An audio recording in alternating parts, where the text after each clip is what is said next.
দার্শনিক যে বিভিন্ন যুক্তি দিয়েছে সেই সব যুক্তি নিয়ে আজকে তোমাদের সঙ্গে আলোচনা। তো চলো দেরি না করে আলোচনা শুরু করছি।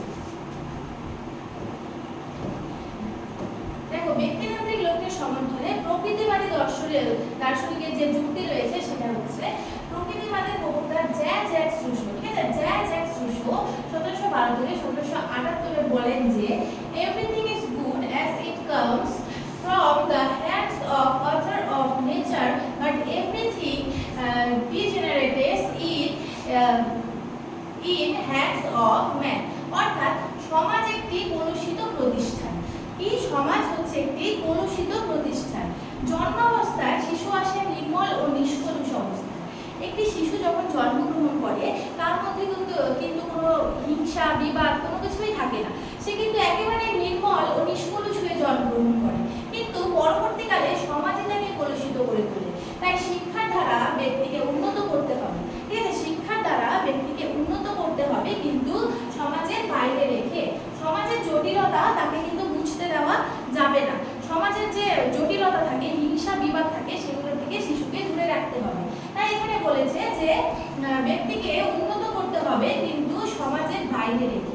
ঠিক আছে, এই যে তারপরে ভাববাদী দার্শনিকগণ যে যুক্তি দিয়েছেন সেটা হচ্ছে ভাববাদীদের মতে প্রত্যেক মানুষই পরমাত্মার অংশ। ঠিক আছে, তাদের মতে কি জীবাত্মা, ঠিক আছে, প্রত্যেক মানুষের যে আত্মা সেটা হচ্ছে পরমাত্মারই কিন্তু অংশ, এবং তার মধ্যে পরম ব্রহ্ম, এখানে হবে ব্রহ্ম। ঠিক আছে, পরম ব্রহ্ম বিদ্যমান। বিবেকানন্দ বলেছেন ম্যান ইজ পোটেনশিয়ালি ডিভাইন। তাই শিক্ষার লক্ষ্য হবে মানুষের মধ্যে অন্তর্নিহিত ব্রহ্ম সত্তার বিকাশ সাধন। তাহলে শিক্ষার লক্ষ্য কি হবে? ভাববাদী দার্শনিকদের মতে শিক্ষার লক্ষ্য হবে মানুষের মধ্যে অন্তর্নিহিত ব্রহ্ম সত্তার বিকাশ সাধন। ঠিক আছে, ব্রহ্ম সত্তার বিকাশ ঘটানো। এরপরে দেখো প্রয়োগবাদী দর্শনের যুক্তি। প্রয়োগবাদী দার্শনিকরা মনে করেন যে মানব সভ্যতার চরম উন্নতি ঘটেছে মানুষের দ্বারা। তাহলে কি মানব সভ্যতার যে চরম উন্নতি ঘটেছে, ঠিক আছে, এই যে প্রাচীন কাল থেকে আধুনিক কাল পর্যন্ত আমরা যদি দেখতে যাই তাহলে দেখো মানব সভ্যতার চরম উন্নতি ঘটেছে। ঠিক আছে, এই যে কিসের দ্বারা ঘটেছে? মানুষের দ্বারাই ঘটেছে। তাই নিউটন, আইনস্টাইন, রামমোহন, বিদ্যাসাগর, বিবেকানন্দর মতো মানুষ না জন্মালে সমাজের উন্নতি ঘটতই না। তাহলে প্রয়োগবাদী দর্শনিকদের যে যুক্তি দিয়েছে তার মধ্যে দেখো বলেছে নিউটন, আইনস্টাইন, রামমোহন, স্বামী বিবেকানন্দ, তারপরে বিদ্যাসাগরের মতো মহান মানুষ যদি না জন্ম নিত তাহলে কিন্তু সমাজের উন্নতি ঘটতো না।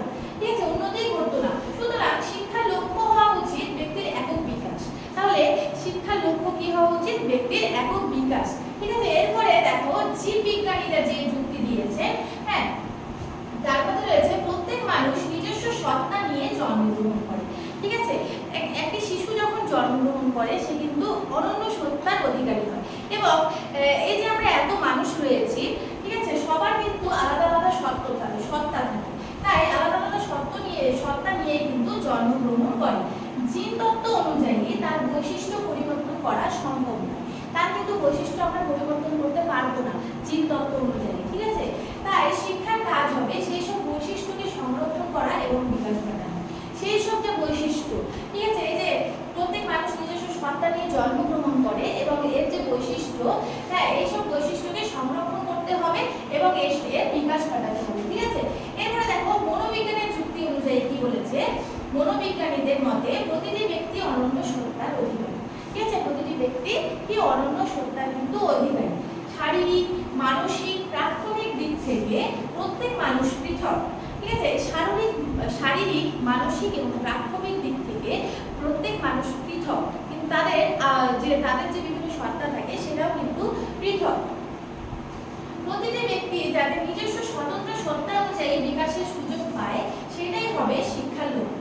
তো মনোবিজ্ঞানীদের মতে কি, যে প্রত্যেকটি ব্যক্তি যাতে নিজস্ব স্বতন্ত্র সত্তা অনুযায়ী বিকাশের সুযোগ পায় সেটাই হবে শিক্ষার আসল কথা। ঠিক আছে, সেটাই হবে শিক্ষার অন্যতম লক্ষ্য। এরপরে দেখো যেটা রয়েছে সেটা হচ্ছে রাজনৈতিক যুক্তি।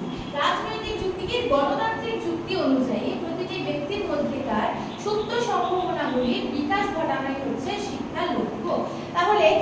শিক্ষার লক্ষ্য বলতে কি বোঝানো হয়েছে? এখানে শিক্ষার লক্ষ্য বলতে বোঝানো হয়েছে যে প্রতিটি ব্যক্তির মধ্যেকার সুপ্ত সম্ভাবনা, এই যে আমাদের মধ্যে যে বিভিন্ন সম্ভাবনা থাকে, সুপ্ত সম্ভাবনা অর্থাৎ বিভিন্ন চিন্তা ভাবনা থাকে, যে সেসব চিন্তা ভাবনার বিকাশ ঘটানোই হচ্ছে শিক্ষার লক্ষ্য। ঠিক আছে, সকলে কোনো একটি নির্দিষ্ট মানে পৌঁছে দেওয়াটা অর্থাৎ সকলকে যে নির্দিষ্ট মানে পৌঁছে দিতে হবে সেটা কিন্তু না।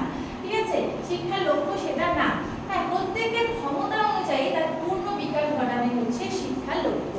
এখানে খুব সুন্দর একটি কথা বলেছে, দেখো যে সকলকে যে কোনো একটা নির্দিষ্ট মানে পৌঁছে দিতে হবে সেটা কিন্তু শিক্ষার লক্ষ্য নয়।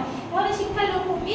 শিক্ষার লক্ষ্য হচ্ছে প্রত্যেকের ক্ষমতা অনুযায়ী, প্রত্যেকের চাহিদা অনুযায়ী তার পূর্ণ বিকাশ ঘটানো হচ্ছে শিক্ষার লক্ষ্য। ঠিক আছে,